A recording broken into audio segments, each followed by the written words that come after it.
Good evening, guys. Thanks for sticking around so late. Appreciate it. Just start off by saying it was a good night, a little active night, but really thought we had a chance to help our football team and think we did. So with that, I'll take your questions. Brian, what kind of player do you think you have in Savage? Just what stands out about him? Yeah, he's obviously a premier athlete. He's been a impact player for Maryland for a number of years there. Certainly his football character was something that really attracted to us, but he's able to close the gap from center field or the hash. Really aggressive, physical player, able to take the ball away. But he really fit kind of what we're trying to do there in the back end. You haven't had a safety with his speed, I don't know, maybe ever. Was that something that you were looking for, or was that you just like the prospect as a whole more than the speed? I mean, speed's always a good thing. I mean, we've had some safeties that could really run, back to Nick Collins and guys like that who were premier speed guys. But I think his ability to close gaps and take the ball away was something that was really important for us. Just having that center field kind of safety, was that kind of what you're looking for? I know you're taking both things, but sure, still. yeah. I think he's an all-around. He's able to do a lot of different things. He's athletic enough and has played some nickel as well. So I think he's a really versatile piece in our secondary, along with some of the additions we've made over the past couple of years. I think he'll be a good addition to that. Yeah, Brian, a couple of years ago, you guys drafted a corner who had some shoulder issues that you carried over since he got here. What made you think that Gary's issues won't be similar to the next? Sure, yeah. Obviously, we go through a thorough medical evaluation on all these guys. I mean, that's part of the process. Felt very comfortable long-term that issue was going to be resolved. Do you feel like long-term he's going to need shoulder surgery? He obviously played through it this year. He feels good. It's a kind of one of those things. We'll see how it goes. We don't anticipate anything initially. Brian, can you speak to how this defense has really turned over now in the last 2 months? Yeah, I think it's obviously was a focus of ours. We wanted to improve our defense, and we've certainly added a number of bodies to that, and guys we're really excited about. So it's the football is a team game, and these guys are going to have to come together and gel. But we're really excited about not only the athletes and the players that we've brought onto our defense, but also the guys. I think they're wired the way we want them wired. Brian, I know you obviously can't fill every hole. Do you have to, because of all the attention you put on defense, do you have to look offense early tomorrow? I'd like to think we're going to still stay true to allowing the best player available to come to us. I do have an offensive head coach sitting on my left the entire day in the room. So, but yeah, I mean, again, we did some things in free agency that kind of allowed us just to really let the board come to us. As I'm sure you all know, this is one of the better defensive drafts in a long, long time. So we knew the numbers were a little bit heavier on the defensive side, and again, it just was one of those things. We were really excited how it all turned out tonight. Well, once you pull the trigger eventually to go from 30 to 21, that kind of how anxious were you? Sure. I think, obviously, we kind of have tiers in that first round of value, and after we got done picking at 12, he was a guy that we were really excited about, and so I wanted to see what I had to do to get up there to see if that would be possible and if that made sense. So we kind of started calling right away. Talked to a few different teams, felt we had a chance to get up, and felt we had to get where we were to get them, and so that's kind of why we did it. Do we have to protect the second and the third picks making that deal? I wanted to, just because I think this is a really good overall draft, specifically at the top, and those are very valuable picks. So that was part of it. There's an old saying in the league that if a guy didn't get a lot of sacks in college, even if he's really talented, he's probably not going to in the NFL. What about Gary led you to believe that will? Yeah, I think, I know there's been a lot made about his production. I think, production, it's just the way you look at it, right? Like if you watch the tape and you look at some of the kind of the different kind of stats, he affected the passer. He affected the game. And at times he wrecked it, So certainly he's a premier athlete. He has an exceptional motor on the field. And we were just really since February really locked in on him and thought this guy could really, do some different things and add to our group. So. Brian, there's scouts who don't think you gave a lot of effort. How much did you go through, and do you think running across, other scouts Yeah, I disagree. I think that's, I think that's, people that probably haven't done their homework there. You know, if you watch the tape, I mean, this guy, he plays with his hair on fire, you know? Again, you know, I think a lot of things get floated in the media that carry longer than they should, and I disagree with that.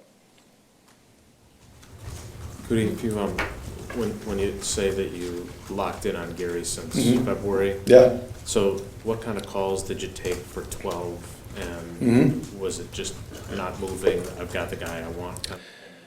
No, I mean, you know, you listen to everything, you know, so we listened to a few things, and like I said, I think our board was very strong. We felt good that if we wanted to move back, that we could stay in there and still get a player that we thought was that kind of value at 12. But you know, just the offers we got weren't enticing enough to move back, so we stuck, and we're really happy we did. Stylistically, how do you feel Gary fits in with some of the other pieces you were able to add to that edge rush? Yeah, I think he's a really versatile player, kind of like, you know, Preston and Z that we added. He can do a number of different things up and down the line of scrimmage, you know. Obviously, he's got premier speed off the edge. He's able to bend the corner. He plays with length and power. He's also going to be able to kick inside and rush inside. So I don't think you can ever have enough of those guys. And I think adding him to the mix that we have already, I'm just excited to see what those guys can do.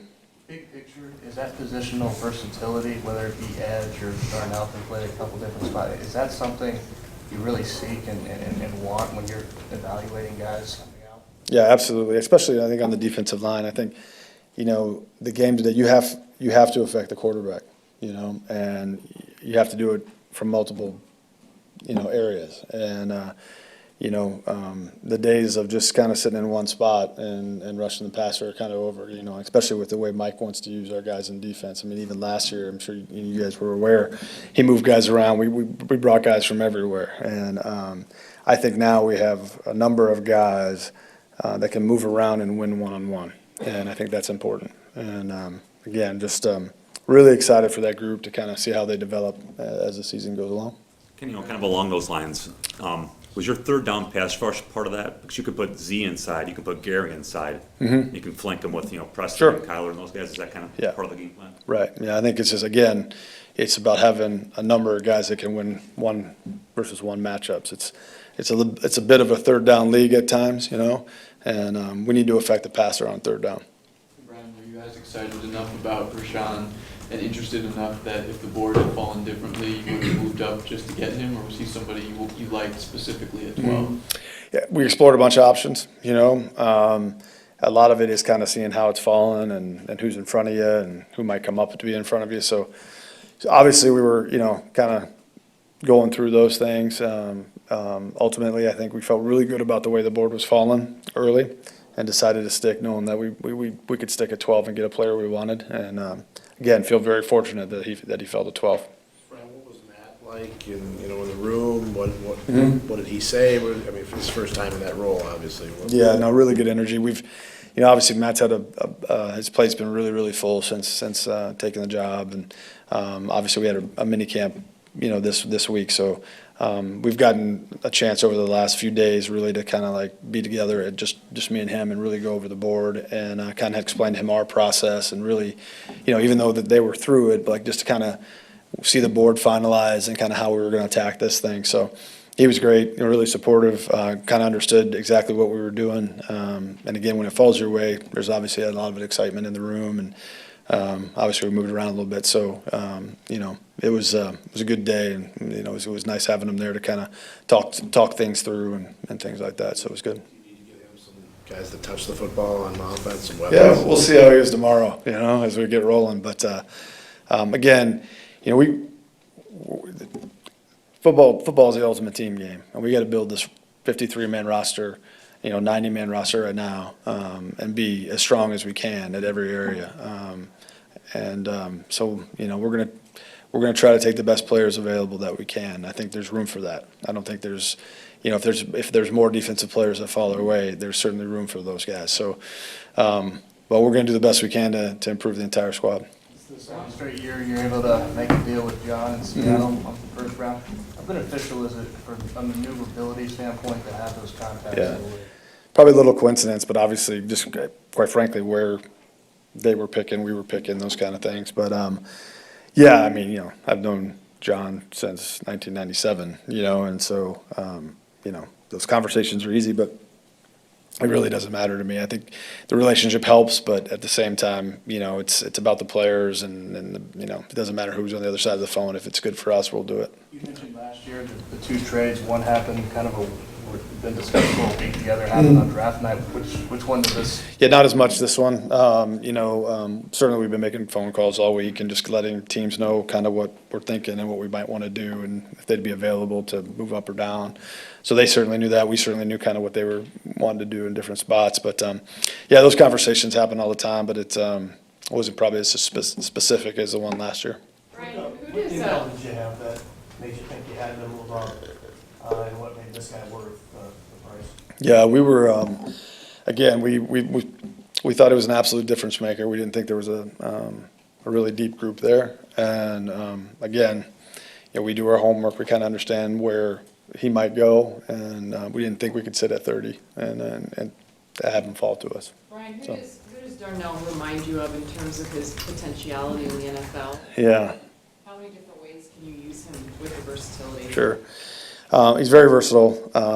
Again, a little bit like I talked before, his range in the back end is something that was really intriguing. His ability to play down in the nickel. Mike likes to play with three safeties at times, so he has the versatility to do all that. But his athleticism and ability to cover ground and take the ball away is we thought was rare. And, to compare him to somebody else probably isn't fair. But we've had some pretty good safeties here in the past, and I think he's got a chance, as he develops into professional, to be right up there with him. Brian, as you and your staff were forecasting how these next couple days would play out, did you go through a scenario where you get rid of both fourth-round picks, and how does not having a pick in a specific round influence what you want to do in the next couple of days? Right. You go through a lot of scenarios, and you could do this, you could do that. Giving up 3 for 1 wasn't exactly something I think that I was super encouraged, wanted to do. But for this particular player, it's what I wanted to do. As you look at the defense as a whole, how close do you feel it is to completion in terms of having all the pieces that you want on that side of the ball after tonight? I like the pieces we've added. I like the guys that were here to begin with. I like that group. We got a long way to go. We've had 2 practices. I do like the fact that a lot of our guys are in the second year of Mike's system, and so we'll see. I mean, we're a long way from, starting the season. There's so much that has to happen. Again, it's a team game, and as good as these individual pieces might be, if they don't play together as a team, it's not going to matter. But I like the character of the individuals we put into that group, and I think winning matters to them. I think they'll be willing to sacrifice to do the things that it takes for that defense to be good, and I have a lot of faith in Mike and his staff on that side of the ball. So, again, we're so far away, and there's so much to do before we get to that point. But I really do like the character of the individuals. 2 more, please. Brian, Gary and the Smiths, both Smiths, similar in size and speed.